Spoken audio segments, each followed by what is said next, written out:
తల్లిదండ్రులుగా ఆలోచించండి, చిన్నారులకు ఉజ్వల భవిష్యత్తునివ్వండి. NAC A+ graded Uttaranchal university. Hi sir. Hi sir, బేసిక్గా గోల్డ్ అంటే లేడీస్కి మహా పిచ్చి. సో అందులో చాలా డిఫరెంట్ టైప్స్ ఉన్నాయి. అంటే 24 kdm అని, 196 kdm సంథింగ్ ఏవేవో ఉంటాయి. సో అసలు ఏంటి సార్ ఈ డిఫరెన్సెస్ ఏంటి, ఎందుకు వాటికి నెంబరింగ్ ఇచ్చారు? అంటే నంబరింగ్ ఏమి లేదు, అందులో ప్యూర్ గోల్డ్ అనేది 24 క్యారెట్. 24 క్యారెట్ అనేది ప్యూర్ గోల్డ్. ఆ 24 క్యారెట్ గోల్డ్ తోటి you cannot make ornaments. Okay. Ornaments క్వాలిటీగా అంటే మ్యాలియబిలిటీ అంటారు. గోల్డ్కి అంత క్వాలిటీ, అంత రేటు, ప్రెషియస్నెస్ ఎందుకు వచ్చిందంటే డక్టిలిటీ అండ్ మ్యాలియబిలిటీ, ఈ రెండు ఫీచర్స్ ఉంటాయి గోల్డ్లో. అంటే దాన్ని ఎంత సాగదీసినా కూడా అది సాగుతుందే తప్ప తునిగిపోదు. గోల్డ్లో ఉన్నటువంటి అదొక లక్షణం. That is why it is a unique metal. ఈ 24 క్యారెట్ గోల్డ్ అనేది ప్యూర్ గోల్డ్. ఈ 24 క్యారెట్ గోల్డ్ అనేది సాగుతుందన్నమాట. అది ఆర్నమెంట్ కేటగిరీ కాదు. ఆర్నమెంట్ చేస్తే దాంతో ఆర్నమెంట్కి అంత స్ట్రెంగ్త్ ఉండదు.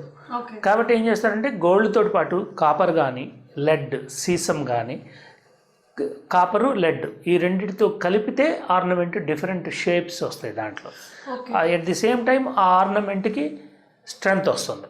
ఇది కలిపినప్పుడు అంటే 24 క్యారెట్లో 2 క్యారెట్ కనుక లెడ్డో కాపరో కలిపితే 22 క్యారెట్ గోల్డ్ అవుతుంది. అదే 4 క్యారెట్స్ కనుక దాంట్లో గోల్డ్లో కలిపి చేస్తే 20 క్యారెట్ గోల్డ్ అవుతుంది అనమాట. అంటే దాంట్లో డిఫరెంట్ ఆర్నమెంట్ షేప్ని బట్టి, ఆ డిజైన్ని బట్టి ఇది ఎంత మిక్స్ చేస్తారో అది పోను మిగతాది గోల్డ్ క్వాలిటీ అనమాట. ఈ గోల్డ్లో అసలు ఏదైనా మిక్స్ చేయకుండా ఇదర్ కాపర్ ఆర్ లెడ్ ఈ రెండు మిక్స్ చేయకుండా ఆర్నమెంట్ అనేది తయారవుతుంది. 916 kdm అంటే ఏంటి సార్? 916 kdm అంటే ఏంటంటే అందులో 91.6% ప్యూరిటీ అనమాట. అది అంటే అందులో 10% అంటే 9% మిగతా మెటీరియల్ ఉంది, కాపర్ ఆర్ లెడ్ ఉందనేది అర్థం. 916 kdm అంటే 91.6% ప్యూరిటీ. అది అంటే 9% అనేది మిగతా మెటీరియల్ ఉంది, కాపర్ ఉంది అందులో అనేది. అది that is almost equal to 22 carrot. So బేసిక్గా మనకి గోల్డ్ వచ్చేసి ఎక్కడైనా అంటే ప్రొడక్షన్ దొరుకుతుంది, మన ఇండియాలో ఉంటుంది, అవుట్ ఆఫ్ కంట్రీలో కూడా ఉంటుంది. సో అలాంటి గోల్డ్ సీజన్స్ బట్టి మార్కెటింగ్ ఎందుకు ఉంటుంది సార్? అంటే సీజన్లో అంటే ఏదైనా అంటే gold also like demand and supply. మీరు వేసవి కాలంలో వచ్చేవరకు టొమాటో మామూలు ఈ సీజన్లో కనుక అయితే 20 రూపాయలు 15 రూపాయలు టొమాటో కేజీ అమ్మితే వేసవి కాలంలో 80 నుంచి 100 రూపాయలు కూడా అమ్ముతాయి. డిమాండ్ అండ్ సప్లై అంటే సప్లై తగ్గే కొద్ది డిమాండ్ పెరుగుతుంది. ఎందుకంటే అది ఫిక్స్డ్ కన్జంప్షన్ అనేది ఫిక్స్డ్గా ఉంటుంది. టొమాటో కానీ గోల్డ్ కానీ కొనేవాళ్ళు ఎప్పుడు కొంటూనే ఉంటారు.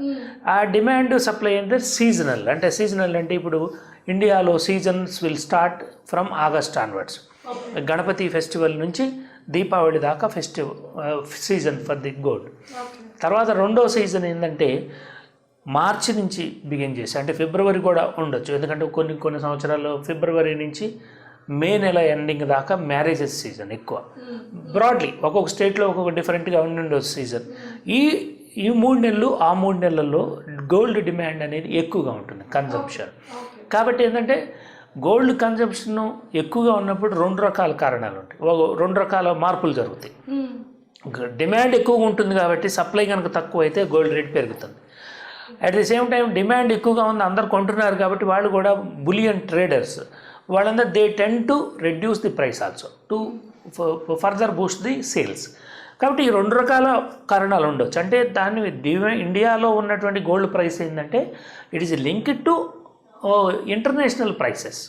ఎక్కడైనా సరే ప్రెషియస్ మెటల్స్ ఏదైనా సరే గోల్డ్, సిల్వర్, ప్లాటినం, ఏదైనా డైమండ్స్, ఏదైనా ఇంటర్నేషనల్ ప్రైసింగ్ని బట్టే ఉంటుంది ఇండియాలో. అంటే ఇండియాలోనే కాదు, ప్రపంచంలో ఏ దేశంలోనైనా గోల్డ్ ప్రైస్ అనేది international price, reflection of international price. అదేంటంటే ఇంటర్నేషనల్ గోల్డ్ కౌన్సిల్ అనేది ఒకటి ఉంటుంది. It's a trade body representing all the bullion traders and central banks of each country. వాళ్ళు ఏంటంటే international gold council they monitor the gold production. అంటే gold production ఎక్కడ దొరుకుతుంది? South ఆఫ్రికాలో largest producer of gold South Africa, అలాగే second Australia, third Chile, Russia, China, India. ఇలా gold production అనేది బేసికల్గా సదర్న్ హెమిస్ఫియర్లోనే ఉంది. అంటే సదర్న్ హెమిస్ఫియర్ అంటే దక్షిణ ధ్రువ భాగం. ఇండియా అంటే గ్లోబు మనం రౌండ్గా తీసుకుంటే నార్థరన్ హెమిస్ఫియర్లో గోల్డ్ లేదు. ఓకే. అంటే నార్థరన్ హెమిస్ఫియర్లో ఏంటంటే అమెరికా, యూరోప్, రష్యా ఇవన్నీ ఉన్నాయి. నార్థన్ హెమిస్ఫియర్లో గోల్డ్ లేదు. ఓకే. దక్షిణ ధ్రువభాగంలోనే దక్షిణ హెమిస్ఫియర్ అంటారు. అంటే భూమికి దక్షిణ అర్ధ భాగంలోనే గోల్డ్ డిపాజిట్స్ ఉన్నాయి వరల్డ్ మొత్తం మీద. అంటే ప్రకృతి సృష్టి అలా ఉంది, దానికి ఎవరేమీ బ్లేమ్ చేయడానికి లేదు. సదరన్ హెమిస్ఫియర్లోనే గోల్డ్ ఉంది. సదరన్ హెమిస్ఫియర్లో South Africa, Australia, Chile, Brazil ఇవన్నీ కూడా దక్షిణ అర్ధ భాగంలోనే ఉన్నాయి భూమికి. అలాగే ఇండియా, చైనా కూడా ఆల్మోస్ట్ దక్షిణ అర్ధ భాగంలోనే ఉంది. దక్షిణ అర్ధ భాగం కాకుండా ఎక్కువగా గోల్డ్ డిపాజిట్ ఉంది రష్యాలోనే. కాబట్టి ప్రపంచంలో ఈ గోల్డ్ అనేది చాలా లిమిటెడ్ ప్లేసెస్లో ఉంది, అంటే ప్రకృతిగా సిద్ధంగా. కాబట్టి వరల్డ్ గోల్డ్లో అంటే వరల్డ్ గోల్డ్ కౌన్సిల్ ఏంటంటే ప్రపంచంలో ఏ దేశాల్లో గోల్డ్ ప్రొడక్షన్ అవుతుంది, మైనింగ్ చేయాలి, మైనింగ్ చేసిన దాన్ని ప్రాసెస్ చేసి చాలా పెద్ద అంటే ఒక కేజీ గోల్డ్ రావాలంటే కనీసం 1,00,000 కేజీల మెటల్ ఓర్ని దాన్ని ప్రాసెస్ చేస్తే 1 కేజీ గోల్డ్ వస్తుంది. కాబట్టి గోల్డ్ ప్రాసెసింగ్ గోల్డ్ రేట్ అనేది అంటే 1,00,000 కేజీల ఓర్ని దాన్ని ప్రాసెస్ చేస్తే 1 కేజీ గోల్డ్ వస్తుంది. గోల్డ్ అంటే గోల్డ్ ఒక్కటే న్యాచురల్గా పుట్టదన్నమాట. పుట్టదంటే దాన్ని ఏదైనా సరే ఏదైనా మిక్స్ అయ్యి వస్తేనే ఏ మెటల్ అయినా సరే, సిల్వర్ కానీ అల్యూమినియం కానీ గోల్డ్ కానీ ఏదైనా సరే దాన్ని ప్రాసెస్ చేయాలి. మెటల్ని గోల్డ్ యాజ్ ఇట్ ఈజ్గా దొరకదు, దాన్ని ప్రాసెస్ చేస్తే 1,00,000 కేజీల ఓర్ని అంటే ముడి పదార్థాన్ని ప్రాసెస్ చేస్తే 1 కేజీ గోల్డ్ వచ్చింది. 1:1 lakh. అందుకే గోల్డ్ ఈజ్ ప్రెషియస్, ఎందుకంటే తీయటం దాన్ని కష్టం కాబట్టి, దొరికే డిపాజిట్లు కూడా తక్కువ ఉంటాయి కాబట్టి. World gold council will decide the price. అంటే డిమాండ్ అండ్ సప్లైని బట్టి ఈ మార్కెట్లో ఎంత డిమాండ్ ఉంది, ఎంత సప్లై ఉంది. ఏదైనా వరల్డ్ బులియన్ మెటల్ ఎక్స్చేంజెస్ ఉంటాయి. లండన్ మెటల్ ఎక్స్చేంజ్ అనేది ఫేమస్, న్యూయార్క్ మెర్కంటైల్ ఎక్స్చేంజ్, అలాగే సింగపూర్ ఎక్స్చేంజ్, అలాగే ఇండియన్ బాంబేలో మెటల్ ఎక్స్చేంజ్ MCX.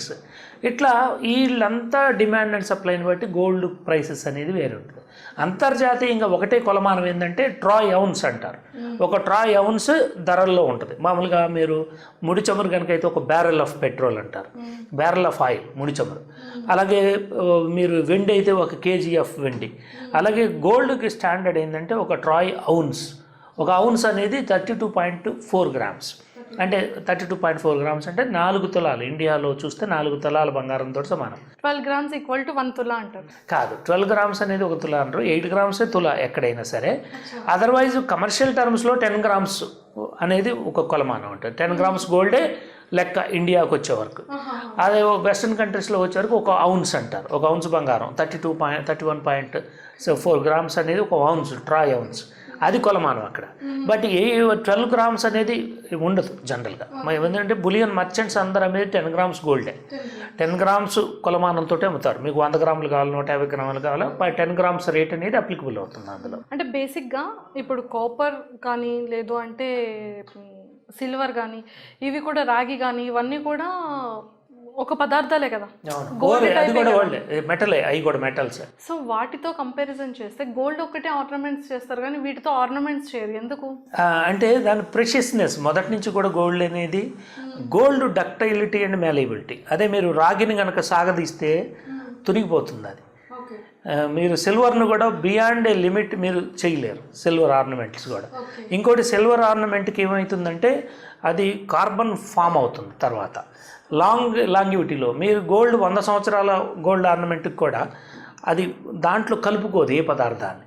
గోల్డ్ దాని నేచర్ అట్లా, దాని నేచురల్గా ఉంది కాబట్టి దాన్ని ప్రెషియస్ అందుకే అది ప్రెషియస్ ఎక్కువ ఉంటుంది అది. ఎందుకంటే మీరు 100 సంవత్సరాల తర్వాత కూడా ఆర్నమెంట్ గోల్డ్ ప్యూర్గానే ఉంటుంది, దాంట్లో వేరే కార్బన్ కానీ గ్యాసెస్ కానీ ఏది ఫామ్ అయ్యి ఒక సరికొత్త పదార్థంగా ఏర్పడదు, దాని మీద మచ్చలు లాంటివి ఏర్పడవు. కాబట్టి గోల్డ్ ఈజ్ ప్రెషియస్. ఫస్ట్ ఇది ఒక గోల్డ్ అని కనిపెట్టిన పర్సన్ ఎవరు? అంటే గోల్డ్ కనిపెట్టడం అనేది చాలా సంవత్సరాలు, 1000 సంవత్సరాల క్రితం నుంచి గోల్డ్ ఉంది అది యాక్చువల్గా. సో దీంతో ఆర్నమెంట్స్ చేయొచ్చు అనేది అప్పటి నుంచి ఉంది. చాలా అంటే మనకు తెలియదు ఎప్పటి నుంచి ఉంది అనేది, బట్ 100 సంవత్సరాల నుంచి అయితే గ్యారంటీగా ఉంది గోల్డ్ అనేది. సో సార్ అలాగే బేసిక్గా మన ఇండియాలో చూసుకుంటే ప్రొడక్షన్ అనేది చాలా తక్కువ.